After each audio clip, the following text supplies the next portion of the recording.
It's a war that has shaken the world to the core. The Israel-Hamas war has prolonged for more than 100 days and has triggered a catastrophic humanitarian crisis in the Gaza Strip.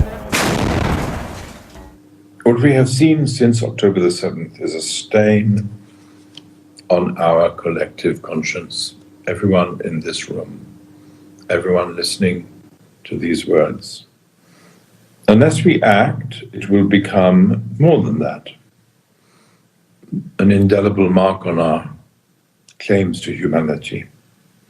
People will continue to suffer and to die from the rockets, the bombs, the missiles, the bullets, the lack of safety, the trials, the inadequate services, and the increasing numbers from starvation, disease, and exposure. And we heard yesterday reports that starvation, disease, and exposure are beginning to rival the impact of deaths and wounds and suffering on the people of Gaza from the bombing. South Africa is going to the International Court of Justice in an attempt to ensure that there is ceasefire in Gaza. But Israel has defended itself, saying it wants to obliterate Hamas. The World Court is yet to rule on the matter. Our legal team placed a case for urgency, so we really expect that the court will respond in a reasonable time. The situation in Gaza as we speak, the amount of people dying is escalating daily.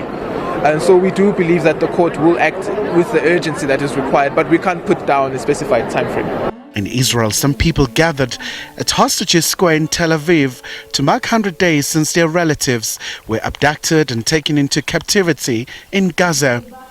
During a temporary ceasefire in November, Hamas released 105 hostages. The cousin of Shiri Bivas, the mother of the two children that stays in the prison of the Hamas, Ariel Bivas and Kfir Bivas, and her husband Yarden Bivas. And today it's 100 days that we are over here. It's unbelievable that 100 days are passed.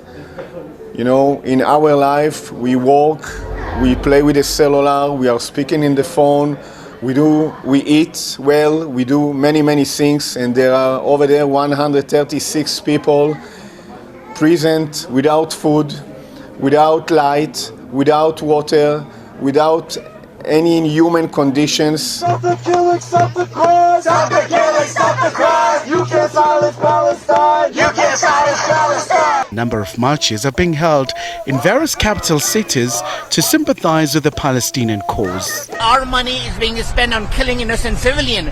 Those guys are, they don't have arms. Yes, there might be a small group of people. Go and catch them and do whatever, but you cannot kill a lot of people, like 20,000, 30,000 people, just because you want to find a few bad guys. They have killed like 12,000 plus children. How can the world tolerate this? Good morning. Good morning. Meanwhile, as the war rages on in Ukraine as well, a peace summit has been held in Switzerland in a bid to find a solution. Professor Sidney Mufamadi, a national security advisor to President Cyril Ramaphosa, advocates Nugukanya Jele, legal advisor to the president, and DECO Director General Zane Dango are representing South Africa. Khalihle Khumalo, SABC News, Johannesburg.